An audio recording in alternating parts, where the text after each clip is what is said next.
ठीक है। आज की इसी सीजन में हम देखेंगे कि कैसे एक लॉन्ग क्वेश्चन को हम लिखेंगे। लॉन्ग क्वेश्चन को लिखने के लिए सबसे बेहतरीन चीज होता है आप लोगों को पैराग्राफ को ना मेंशन करते हुए आप लोग किसका मेंशन करिए, पॉइंट की मेंशन करिए। पॉइंट की मेंशन में आप लोगों को ज्यादा मार्क्स आता है, क्लैरिफिकेशन आपका ज्यादा हो जाता है। इसी के लिए आपको पॉइंट्स में ही जाना है। तो सिंपल अगर मैं आपको समझाने के एग्जांपल के तौर पर समझाने की कोशिश करूं, जैसे कि मैं एक लॉन्ग क्वेश्चन को ले सकता हूं, कोई प्राणायाम को ले सकते हैं हम लोग। प्राणायाम के बारे में अगर चर्चा करें, किसी भी प्राणायाम का हमको क्या आया कोई लिखने को आया लॉन्ग क्वेश्चन में, जैसे कि मान लीजिए आपको उज्जयी का आ गया या कपालभाति का आ गया। कपालभाति तो नहीं काउंट किया जाएगा, उज्जयी का आ गया, जैसे कि शीतली का आ गया, शीतकारी का आ गया, अनुलोम विलोम का आ गया। तो अनुलोम विलोम को हम अगर सिंपली ले लेंगे, मान लीजिए अनुलोम विलोम को ले लिया गया,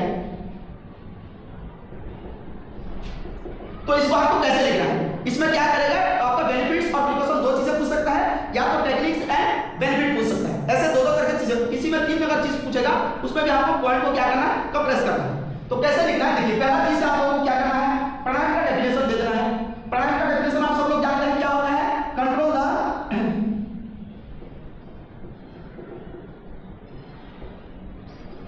द वाइटल फोर्स। प्राणायाम का अर्थ क्या होता है, कंट्रोल द वाइटल फोर्स। और ये कहां से आया हुआ है, दो संस्कृत रूट वर्ड से आया है, जिसको हम क्या कहते हैं, प्राण, एंड दूसरा क्या है, ओके। ऐसे करके आप उसमें दोनों को पढ़ डालिए। प्राण का मतलब क्या होता है, फोर्स और वाइटल फोर्स और वाइटल एनर्जी। और आयन का मतलब क्या हो जाता है, कंट्रोल और एक्सपांड हो जाता है। ये दोनों मिलाकर क्या हो जाता है, कंट्रोल द वाइटल फोर्स और एक्सपांड द वाइटल एनर्जी हो जाता है। इसका पहला हम प्राणायाम का अर्थ यहां पर मेंशन कर दिया, डेफिनेशन मेंशन कर दिए। उसके बाद आपको क्या लिखना है, हाउ मेनी टाइप्स ऑफ प्राणायाम। प्राणायाम कितने प्रकार के हैं, 8 टाइप्स ऑफ प्राणायाम आते हैं, ओके। एंड आपको वहां पर और एक चीज मेंशन करना है, अनुलोम विलोम उसमें से क्या आता है, 2 नंबर सेक्शन पे आता है, इसी चीज को मेंशन करना है। देखो क्या हमको किसको लिखना है, अनुलोम विलोम को ही लिखना है। अनुलोम विलोम के बारे में हम जब लिखने जाएंगे तो अनुलोम विलोम को वहां पर क्या करेंगे, हेडलाइन के तौर पर रखकर उसके बाद हम क्या करेंगे, उसका टेक्निक्स लिखेंगे। एक चीज मैं आपको बता दूं, प्राणायाम में से कोई भी लॉन्ग क्वेश्चन आपको आया, पहले जो उसका टेक्निक्स रहेगा सभी में सेम रहेगा, टेक्निक्स सभी का सेम रहेगा। कैसे, जैसे कि आप लोग क्या करेंगे, टेक्निक्स पे जैसे कि पॉइंट वाइज आपको करवा देता हूं, टेक्निक्स कैसे लिखना है, okay.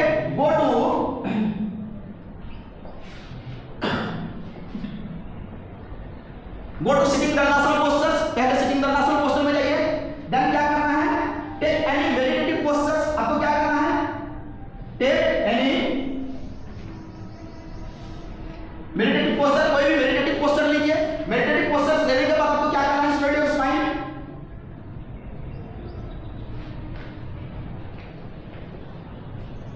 Straight your spine, buttocks to head must be one line, okay. Next point में क्या रह जाएगा,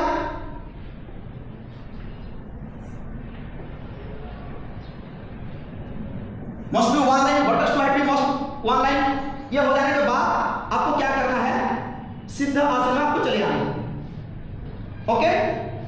यहां तक समझ आया। पॉइंट खत्म होने के बाद यहां से जो पॉइंट होगा 5 नंबर पॉइंट सभी में अलग अलग हो जाएगा, आठों प्राणायाम में अलग अलग हो जाएगा। जैसे यहां पर आपको क्या करना है, take Bhringi mudra, close your left nostril and through right nostril inhale and through left nostril exhale. इसी का अभ्यास हम करेंगे। उसके बाद फिर थ्रो लेफ्ट नोस्ट्रल इनहेल, फिर उसके बाद राइट नोस्ट्रल एक्सहेल। इसी जो प्रक्रिया को हम क्या करेंगे, बार-बार अभ्यास करेंगे। This is known as alternate breathing also. क्यों इसे अल्टरनेट ब्रीथिंग कहा जाता है, क्योंकि दोनों नोस्ट्रल से आपको इनहेल और एक्सहेल दोनों की प्रक्रिया प्रैक्टिस करना पड़ता है। वैसे अगर आप लोग शीतली का अभ्यास करेंगे, लास्ट में ही चेंज होगा, fold your tongue and throw your tongue inhale. Last point ही सभी प्राणायाम में चेंज होगा, बाकी जो पहले 4 पॉइंट है सभी प्राणायाम में सेम रहेगा।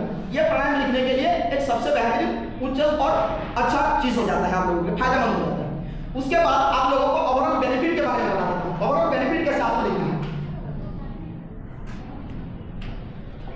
बेनिफिट सभी में आप लोगों को क्या करते हैं, जितने सारे प्राणायाम है सभी में एक चीज को लिखने की कोशिश करिए। एक बेनिफिट्स आप लोगों को बता दे रहा हूं, जैसे कि आपको क्या करना है, पहला चीज प्राणायाम, हम जब प्राणायाम का अभ्यास करते हैं, ये क्या करता है, माइंड में कैलनेस क्रिएट करता है, पहला चीज है। दूसरा क्या करता है, आप लोग इसको पॉइंट वाइज कर दीजिएगा। दूसरा क्या करता है, स्ट्रेस, एंजाइटी, इंसोम्निया से दूर करता है। क्या क्या, स्ट्रेस, एंजाइटी, इंसोम्निया से आपको क्या करता है, दूर करता है। इसके बाद क्या करता है, फ्री फ्लो ऑफ प्राण, क्या करता है,